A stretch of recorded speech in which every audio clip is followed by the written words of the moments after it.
देखिए बच्चों, 9th class का चैप्टर नंबर 2 है बहुपद। आज इसके बारे में अपन पढ़ेंगे। अपना पहला चैप्टर है 2.1। ठीक है, तो इसको हल करते हैं।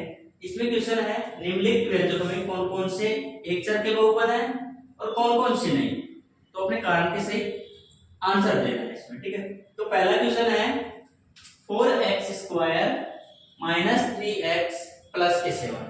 तो देखिए आपका 4x² - 3x + 7, इसमें देखो x का पद है केवल। ठीक है, तो एक चर वाले बहुपद क्या होते हैं जिसमें केवल x हो या फिर y हो या फिर z हो। तो ABCD का कोई भी वर्ण हो, केवल एक ही वर्ण होना चाहिए। तो x के रूप में होना चाहिए, y के रूप में होना चाहिए, है ना। तो उसको कहेंगे एक चर वाला बहुपद।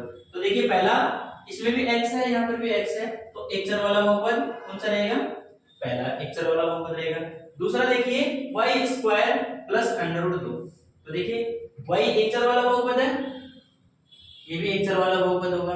ठीक है, तीसरा देखिए, इसमें देखिए जो चर बहुपद है ना 3√t + t √2, इसमें देखिए पूर्ण घातांक के रूप में नहीं है। ठीक है, तो इनकी पूर्ण घातांक के रूप में नहीं है, तो ये चर बहुपद नहीं होगा। इधर देखिए y + 2/y, तो इधर देखिए 2/y, ये भी बटे के रूप में है, तो ये पूर्ण घातांक के रूप में नहीं है, तो ये भी चर बहुपद नहीं होगा। इधर देखिए x की घात 10 + y की घात 3 + t की घात 50, ये देखिए पूर्ण घातांक के रूप में है, इसलिए ये एक तीन चर में एक पदी बहुपद होगा। तीन चर में एक पदी बहुपद, तीन चर में एक पदी बहुपद।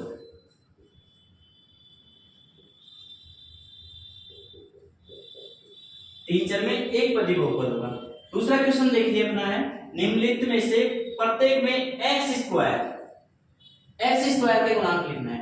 तो x² का गुणांक क्या होता है? जो x² के गुणांक में हो।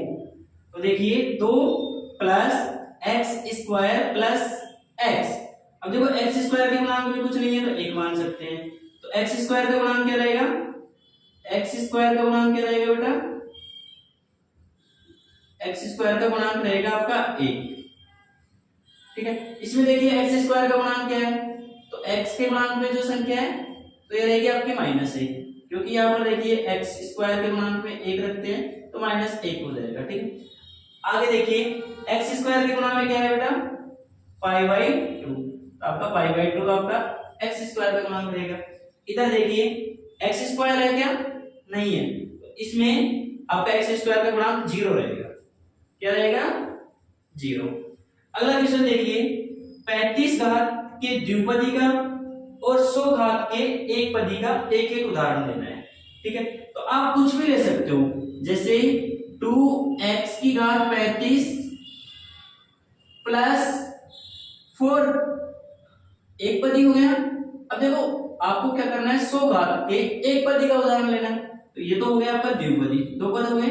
एक पदी का उदाहरण लेना है तो आप कुछ भी ले सकते हो, जैसे √2 में भी ले सकते हो, बिना √2 में भी ले सकते हो। तो 2 की घात 2x की घात कितना हो जाएगा?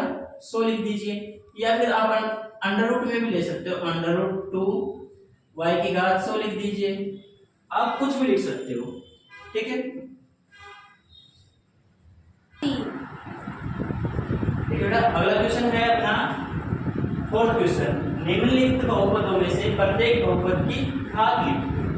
ठीक है, तो अपने पास है 5x की घात 3 + 4x² + 7x। ठीक है, अब देखो बहुपद की घात, तो जो सबसे बड़ी घात होगी ना वही बहुपद की घात कहलाएगी। इसमें देखिए सबसे बड़ी घात कौन सी है? x की घात 3, तो बहुपद की घात क्या रहेगी बेटा?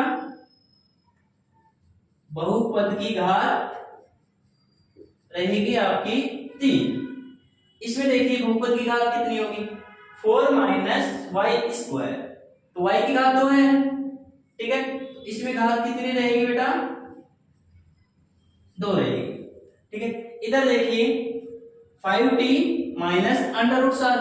ठीक है, तो इसमें देखो t की घात कुछ नहीं है तो 1 मान सकते हैं। ठीक है, तो इसमें घात कितनी रहेगी बेटा? 1। अब देखो इसमें घात है क्या कुछ, इसमें पद आपका अचर पद है, ठीक है, कोई भी चर पद नहीं है, तो इसकी घात रहेगी बेटा 0। घात कितनी रहेगी 0। अब अगला क्वेश्चन देखिए, पांचवा क्वेश्चन है, बताइए कि निम्नलिखित बहुपदों में कौन कौन से बहुपद रैखिक है, कौन कौन से द्विघाती हैं और कौन कौन से त्रिघाती हैं। ठीक है, तो देखियो पहला क्वेश्चन है एक्स स्क्वायर प्लस एक्स। अब इसमें देखो इसकी घात कितनी है 2 है, तो ये द्विघाती हो गया। कौन सा बहुपद हो गया, द्विघाती बहुपद। ठीक है, इसमें देखिए x की घात कितनी है 3, तो एक त्रिघाती बहुपद हो गया, त्रिघाती बहुपद। ठीक है, अब इसमें देखिए y plus Y square plus 4। ठीक है, इसकी घात कितनी है बेटा 2, तो कौन सा हो गया द्विघाती बहुपद, द्विघाती हो गया। इधर देखिए 1 प्लस एक्स, इसकी घात कितनी है 1 है, तो आपका रैखिक बहुपद हो गया, ये रैखिक हो जाएगा। देखिए अगला देखिए 3t, इसकी घात कितनी है 1 है, क्योंकि t के घात में कुछ नहीं है तो 1 मान सकते हैं, तो ये हो जाएगा आपका रैखिक बहुपद। क्या हो जाएगा, ये रैखिक बहुपद हो जाएगा। ठीक है, इसमें देखिए आर स्क्वायर देखो कितनी घात है 2 है, तो द्विघाती बहुपद हो जाएगा। कौन सा होगा द्विघाती बहुपद। इधर देखिए सातवां क्वेश्चन है 7x की घात 3। ठीक है, तो इधर देखिए कितनी घात है 3 घात है, तो आपका त्रिघाती बहुपद हो जाएगा, ये हो जाएगा आपका त्रिघाती।